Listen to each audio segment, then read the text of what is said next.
Welcome to the Schengen area. Imagine travelling across Europe without border checks.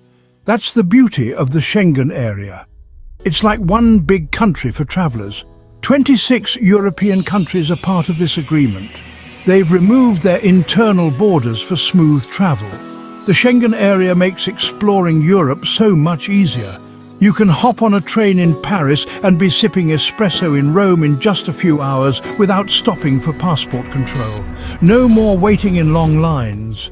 This freedom of movement boosts tourism and business within the zone.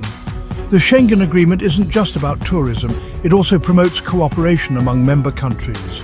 They share information and work together to ensure safety and security within the zone. This collaboration helps to combat crime and manage migration effectively.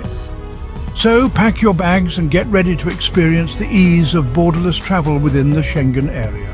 From the Eiffel Tower to the Colosseum, Europe awaits. Travelling to the Schengen area, your passport is your first step. But depending on your nationality, you might need a visa too. A visa is like permission from a country to visit. If you're lucky enough to hold a passport from a Schengen country, you're all set. You can travel freely within the zone without any visa hassle. Think of it as having a key to 26 houses. Citizens of other European Union countries and the European Economic Area are also in luck. They don't need a visa to enter the Schengen area. This right comes with being part of these larger European communities. Coming from a visa-exempt country, you're good to go for short trips, usually up to 90 days. But always double-check the specific rules for your country before you pack your bags. For others, a Schengen visa is your ticket in. Don't worry, it's a straightforward process. We'll break down the details in the next sections. So, you need a Schengen visa. No problem, there are options to suit your trip. The two main types are the short-stay visa, Type C, and the long-stay visa, Type D. The short-stay visa is your best bet for vacations, business trips, or visiting family and friends. It lets you stay in the Schengen area for up to 90 days within a 180-day period.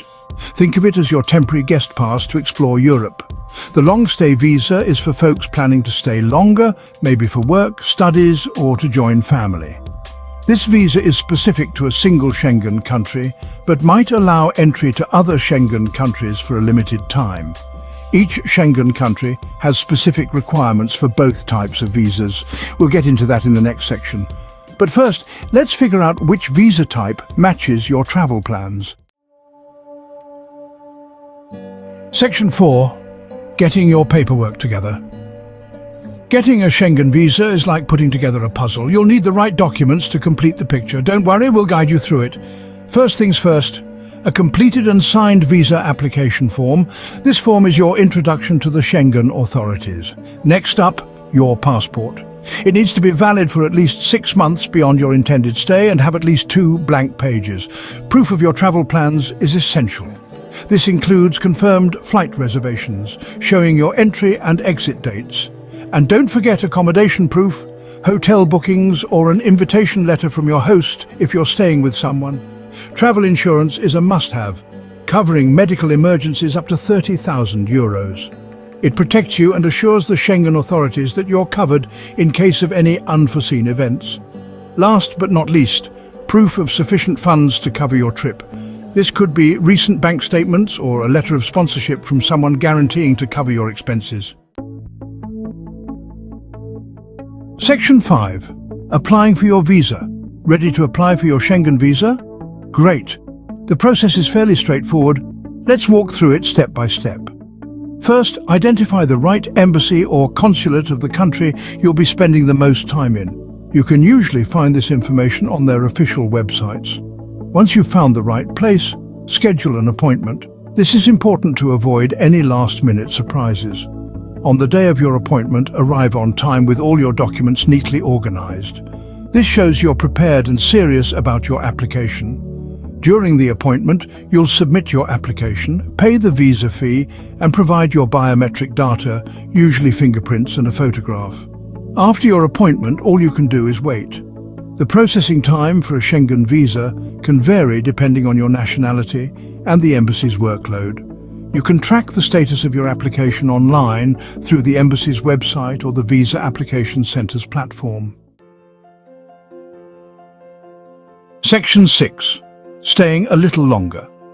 So you're loving your time in the Schengen area and want to stay a bit longer? You might be able to extend your visa, but it's not always guaranteed. Here's what you need to know. First off, visa extensions are usually granted only under exceptional circumstances. These might include unforeseen events like a medical emergency or natural disaster disrupting your travel plans. Want to extend for other reasons like a job offer or to continue your studies? In this case, you'll likely need to apply for a new visa type, like a long-stay visa, from within the Schengen area. Start this process well before your current visa expires. To apply for an extension, contact the immigration authorities of the country you're in. You'll need to provide a strong justification, supporting documents, and proof that you can support yourself financially during the extended period. Remember, a visa extension is not a right, but a privilege granted at the discretion of the immigration authorities. Plan your trip carefully, and if you do need to extend your stay, start the process early and be prepared to provide all the necessary documentation.